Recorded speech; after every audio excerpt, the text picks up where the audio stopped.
Sekarang, saya akan mengenalkanmu pada konsep tegangan. Tegangan adalah gaya yang ada di dalam atau diakibatkan oleh senar atau tali kawat. Biasanya berhubungan dengan mengangkat atau menarik sesuatu. Misalnya, saya mempunyai sebuah beban. Anggaplah beratnya 100 Newton,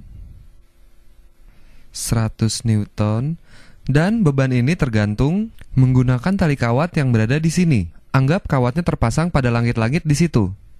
Kita juga sudah tahu bahwa gaya, jika kita sedang berada di planet ini, beban ditarik ke bawah oleh gravitasi. Jadi kita sudah tahu bahwa ada gaya yang menarik beban ke bawah, yaitu gravitasi. Dan beban tersebut 100 Newton.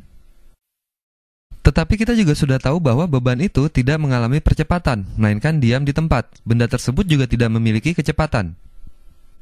Jadi, berdasarkan itu, kita tahu bahwa menurut hukum Newton, gaya bersihnya adalah 0. Jadi, gaya apakah yang menjadi pengimbangnya? Kamu tidak perlu memahami prinsip tegangan untuk menarik kesimpulan bahwa tali kawatlah yang menahannya. Jadi, gaya dari tali kawat yang berlaku pada beban tersebut dinamakan gaya tegangan.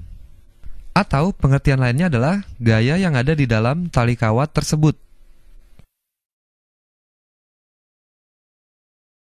Dan gaya tegangan secara langsung mengimbangi gaya gravitasi yang menarik beban tersebut. Dan itulah penyebab bagian ini diam di tempat dan tidak mengalami percepatan. Pengertian yang cukup sederhana, tegangan adalah gaya dari senar atau kawat. Kamu juga bisa mendapatkan pengertian dari senar gitar.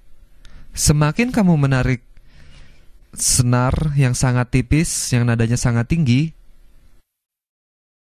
semakin kamu menariknya, semakin tinggi tegangannya dan menciptakan nada suara yang lebih tinggi.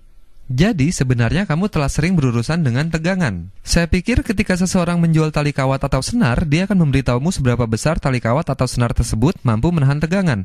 Dan ini adalah hal yang penting jika kamu berencana untuk membangun jembatan atau ayunan. Jadi, saya harap tegangan bisa jadi sesuatu yang intuitif untukmu. Kita sudah membahas contoh yang sederhana, mari kita ambil contoh yang sedikit lebih rumit. Katakanlah bebannya sama, tapi kita akan menggunakan 2 buah tali kawat tambahan, bukan langit-langit. Mari kita tambahkan tali kawat hijau. Tali kawat hijaunya di sana dan terpasang pada langit-langit di atas sana. Langit-langitnya sekarang di sana. Ini adalah tembok. Dan katakanlah ada 1 tali kawat lagi yang terpasang pada tembok. Pertanyaannya adalah, berapakah besar tegangan dari kedua tali kawat ini? Mari kita sebut ini dengan T1, T1, dan T2. Seperti contoh soal pertama, titik ini, titik merah ini, sifatnya diam di tempat. Ia tidak mengalami percepatan ke arah manapun, tidak ke kiri atau ke kanan, atas atau bawah. Jadi, kita tahu bahwa gaya bersih dimensi X dan Y adalah 0. Pertanyaan kedua adalah, apakah yang akan menjadi pengimbangnya? Karena kita tahu bahwa dalam titik ini akan menjadi gaya tarik-menarik ke bawah, yaitu gaya gravitasi. Kita bisa berasumsi kawat tidak mempunyai beban hanya untuk memudahkan. Jadi kita tahu akan ada gaya tarik-menarik ke bawah di sini. Ini adalah gaya gravitasi, betul? Beban keseluruhan dari semua objek ini, dari beban dan kawat, menarik ke bawah. Jadi apa yang akan menjadi gaya tekanan ke atas di sini? Mari kita lihat masing-masing tali kawat.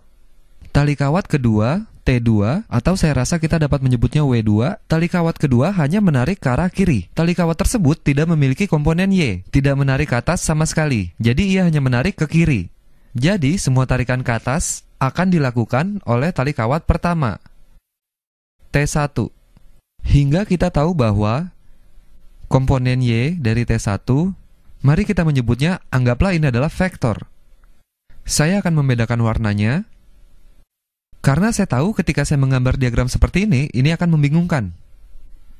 Jadi, saya akan menggunakan alat penggaris. Saya punya ini. Mari kita buat garis yang lebih tebal. Jadi, kita punya vektor di sini yang disebut T1. Kita perlu mencari tahu apakah itu sebenarnya. Dan kita punya satu vektor lagi, yaitu komponen Y. Dan saya akan menggambarnya di sini. Ini adalah komponen Y. Kita dapat menyebutnya T1 sub Y. Tentu saja ada komponen X juga, dan saya akan menggambarnya. Saya akan menggambarnya dengan warna merah. Sekali lagi, kita hanya memecah sebuah gaya menjadi vektor-vektor komponennya. Gaya vektor menjadi komponen X dan Y, seperti yang sudah kita lakukan dalam beberapa contoh soal sebelumnya, dan ini adalah soal trigonometri. Kita dapat benar-benar melihat bahwa ini adalah T sub 1X, dan ini adalah T sub 1 sub Y. Oh, saya lupa memberitahumu satu hal penting dalam memecahkan soal ini yang harus kamu ketahui. Sudut antara tali pertama ke langit-langit adalah 30 derajat.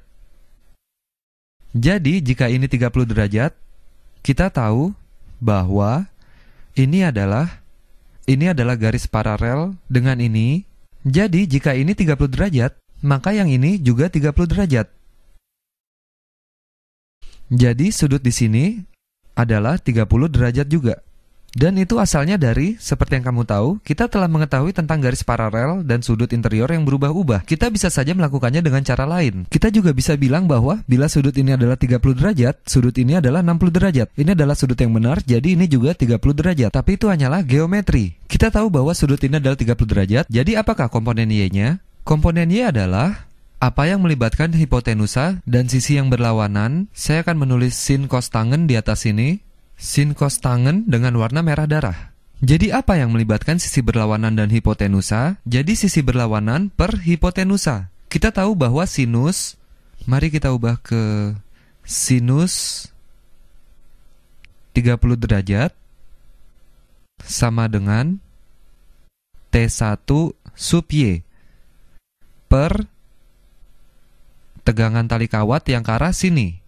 Jadi, jika kita pecahkan T1 sub Y, kita akan mendapatkan T1 sinus 30 derajat sama dengan T1 sub Y. Dan apa yang tadi sudah kita bahas sebelum ini menjadi matematika yang lebih rumit? Semua yang terangkat pada titik ini, semuanya telah diangkat oleh komponen Y dari T1. Karena T2 tidak menarik ke atas, melainkan hanya ke samping. Jadi, seluruh komponen yang menarik bendanya ke atas dan menahannya agar tidak jatuh adalah komponen Y dari vektor tegangan ini. Komponen ini harus seimbang dengan gaya gravitasi yang menarik ke bawah. Ini harus sama dengan gaya gravitasi. Itu harus sama dengan ini atau titik ini. Jadi, itu adalah 100 Newton. Dan saya ingin menekankan bagian ini karena mungkin dapat membingungkan bagimu. Kita tadi sudah membahas bahwa titik ini diam di tempat, ia tidak bergerak ke atas atau bawah, ia juga tidak mengalami percepatan. Jadi kita tahu bahwa ada gaya menarik ke bawah sebesar 100 Newton. Jadi pasti ada gaya menarik ke atas juga yang dihasilkan oleh dua tali kawat ini. Tali kawat ini tidak menghasilkan gaya tarik ke atas. Jadi, seluruh gaya tarik ke atas harusnya berasal dari komponen Y atau komponen yang mengarah ke atas dari vektor gaya tali kawat pertama. Berdasarkan hal tersebut, kita dapat memecahkan soal tegangan pada tali kawat pertama, karena kita punya T1. Apakah sinus dari 30? Jika kamu belum menghafalnya, sinus 30 derajat adalah 1/2. Jadi, T1 dikali 1/2 sama dengan 100 Newton. Bagi kedua sisi dengan 1/2, dan kamu akan mendapatkan bahwa T1 sama dengan 200 Newton. T1 sama dengan 200 Newton. Sekarang kita akan memecahkan soal tegangan pada kawat kedua. Dan ada petunjuk lainnya di sini. Titik ini tidak bergerak ke kiri atau kanan, ia diam di tempat. Jadi, kita tahu bahwa berapapun tegangannya pasti seimbang dengan tegangan atau gaya lain dari arah yang berlawanan.